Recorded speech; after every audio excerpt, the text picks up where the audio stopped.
பிரெக்சிட்டுக்கு பிறகு ஐரோப்பிய ஒன்றிய உறவுகளை மீண்டும் கையெழுப்ப முயற்சிக்கும் ஜெர்மனியில் ஸ்டார்மர் அரசியல் பயணம்.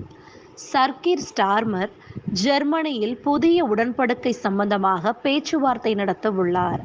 பிரிட்டன் பிரதமர் ஐரோப்பாவுடன் பிரெக்சிட்டை தாண்டி உறவுகளை மீண்டும் கையெழுப்ப விரும்புகிறார். பிரதமர் இன்று ஜெர்மன் சான்சலர் ஒலாப் ஷோல்ஸை சந்தித்து இந்த ஒப்பந்தம் பற்றி விவாதிக்கிறார். வணிகம் மற்றும் வர்த்தகத்தை அதிகரிக்கவும், பாதுகாப்பு மற்றும் பாதுகாப்பு ஒத்துழைப்பை ஆழப்படுத்தவும், சட்டவிரோத இடம்பெயர்வு மீதான கூட்டு நடவடிக்கையை அதிகரிக்கவும் பேச்சுவார்த்தை நடைபெறும் என்று எதிர்பார்க்கப்படுகிறது.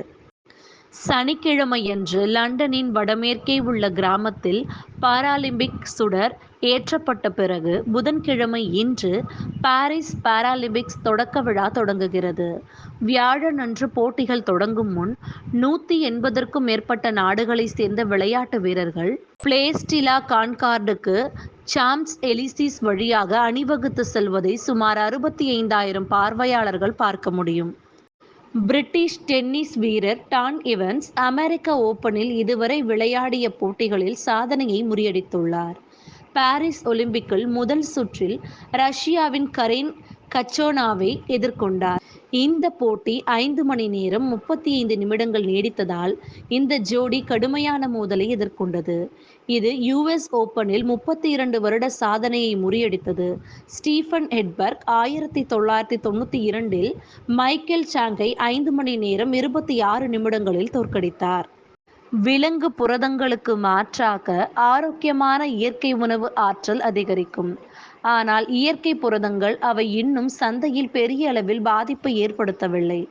உலக மக்கள் தொகை வியத்தகு முறையில் வளர்ந்து வருகிறது. ஆனால் உணவுக்காக வளர்க்கப்படும் விலங்குகள் மழைக்காடுகளை அழித்து காலநிலை மாற்றத்தை ஏற்படுத்துவதோடு நீரையும் அசுத்தப்படுத்துகிறது. அதேபோல் விலங்குகளின் கொழுப்பு மற்றும் பதப்படுத்துதலின் அடிப்படையில் நமது ஆரோக்கியத்திற்கு கேடு விளைவிக்கும். சுற்றுச்சூழலை பாதுகாப்பதற்கு தேவையான அதிக நிலத்தை பயன்படுத்தாமல் மாற்று புரதம் பற்றி யோசிப்பது சவாலான விஷயம். UK பல்பொருள் அங்காடிகளில் விற்கப்படும் புரதத்தில் 9% மட்டுமே விலங்குகளை விட தாவரங்களிலிருந்து வருகிறது. மேலும் பயிரிடப்பட்ட இறைச்சி இன்னும் மனிதனுக்கு நுகர்வு அனுமதிக்கப்படவில்லை.